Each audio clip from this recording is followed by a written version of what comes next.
बे समाव आसामनि मन्त्रि बिथां उरखावगोरा ब्रह्मआ हाग्रामा महिलारि बिथांखौ गोख्रों अजद खालामदों। बिपिएफ राजखान्थि हान्जाखौ गोख्रों अजद खालामदों जे मोनसे समाव जेब्ला बिसायख'थि फोसावदिं खालामनो थाङोमोन एबा 14 नं चिरां दुवारजों लोगोसे चिरां जिल्लायाव बिसायख'थि खालामनो थाङोब्ला बे समाव बिपिएफ राजखान्थि हान्जा एबा बे समाव हाग्रामा महिलारि बिथांमोना बै समाव सिलाइ गावग्लुंनानै सिगिनानै हरोमोन होननानै अजद खालामदों बिथां उरखावगोरा ब्रह्म बिथाङा। उरखावगोरा ब्रह्म बिथाङा अजद खालामदों जे मोनसे समाव जेब्ला बिसायख'थि खालामनो थाङोमोन दुं दुं हाव हाव थासारि खालामनानै बिथांमोना बिसायख'थि खालामनायखौ फेलें खालामोमोन होननानै अजद खालामदों बिथां उरखावगोरा ब्रह्म बिथाङा। मैया मोनसे चिरां जिल्लानि सिङाव थानाय 14 नं चिरां दुवाराव इउपिपिएल राजखान्थि हान्जानि मोनसे सुबुं गौमा हाबाफारियाव बाहागो लानानै बिथां उरखावगोरा ब्रह्मआ गोख्रों अजद खालामदों जे बे समाव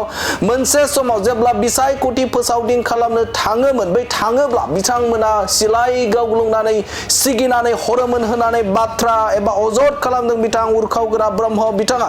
आरो बे समाव बिटिआर गोजोन गोरोबथानि उनाव इउपिपिएल राजखान्थि हान्जाया जेब्ला सरकाराव फैदों एबा पावाराव फैदों आरो बे फैनाय लोगो लोगोनो बे समाव बिटिआर हालामाव गोजोन फैबाय, सान्थि फैबाय आरो बेफोरबायदि दाङाबाजि थासारिया आथिखालाव गैला होननानै बाथ्रा बुंथिदों बिथां उरखावगोरा ब्रह्म बिथाङा। आरो बिटिआर गोजोन गोरोबथानि बायदि सानजा फारसे सीमाया बांबाय एबा सानजा फारसेनि रायजो राजाफ्रा इउपिपिएल राजखान्थि हान्जाखौनो बजबना लाबाय होननानै बाथ्रा बुंथिदों बिथां उरखावगोरा ब्रह्म बिथाङा। आरो बिथाङा बुंबावदों जे बे समाव रायजो राजाफ्रा प्रमद बर'नि मोनफ्रोमबो जे स्किम एबा बिथांनि जे बिथांखि लानाय बे बिथांखि लानायखौ रायजो राजाफोरा मोनफुंनो हादों एबा बे समाव रायजो राजाफोरा प्रमद बर'नि जे बिथांखि लानाय एबा आसनिफोरखौ मोननो हानानै जोबोदनो खुसि आरो फैबाय थानाय समाव प्रमद बर'खौनो पावाराव एबा गादियाव लाबोगोन होननानै बाथ्रा बुंथिदों बिथां उरखावगोरा ब्रह्म बिथाङा। आरो उरखावगोरा ब्रह्म बिथाङा अजद खालामदों जे बे समाव हाग्रामा महिलारि बिथाङा मोननै बियाबाव बिथाङा बिजाथि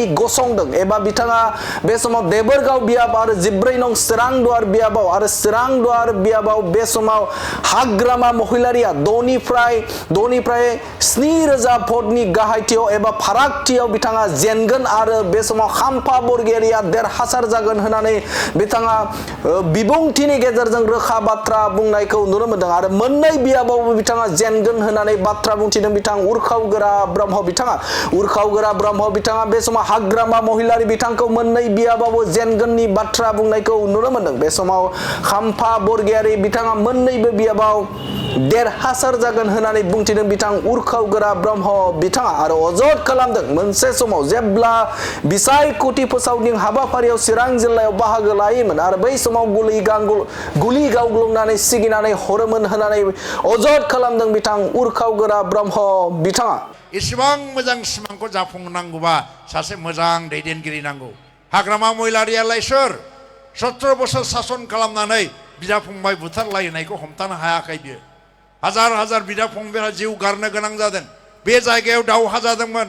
आं फैबा लेक्सार होनो मोनामोन। आं फैनानै मिटिं खालामोबा बेंदिं जोबनानै सिलाइ गावफुंनानै होखारहरनाय जाथायफ्राबो बे जायगायाव जादोंमोन। बिदा फंबायनि दुखु दाहा बिदा फंबायखौ सातजारला होनो हाग्रा नेथाया माबादि नेथा बेलाय? आरो मानो गेलेफैनांगौ बियो 14 चिराङाव? देबोरगावनि मानसि देबोरगाव गेले जे खाम्फा बरगयारिखौ ओंखायनो बिनि बे आखल बिनि बे घमन बे अहंकारखौ सिफायनो थाखायनो जोंबो मा खालामबाय 14 चिराङावथ' देरहाखागोन नोङो। देबोरगाव हाग्रामानि हेंथायै गेलेहै। खाम्फाया आगोलो देबोरगावआवबो खाम्फानि हाग्रामानि हेंथायै गेलेहैबाय। दा मोजां बाथ्राया मा? हाग्रामा महिलारिया बेयावबो जेनगोन। आङो मैयाबो बुंदों चिरां दुवाराव हाग्रामा महिलारिया खमसे खम 6,000निफ्राय 7,000 भटनि खम भट मोननानै जेननांगोन बियो। खाम्फा बरगयारिया 6,000निफ्राय 7,000 भट मोननानै देरहासार जालांगोन। हाग्रामाया बेवहायबो मोखां सोमबा जानानै मोदै रथ' रथ' गाबनानै खारफिनलाङाबा गवा बियो।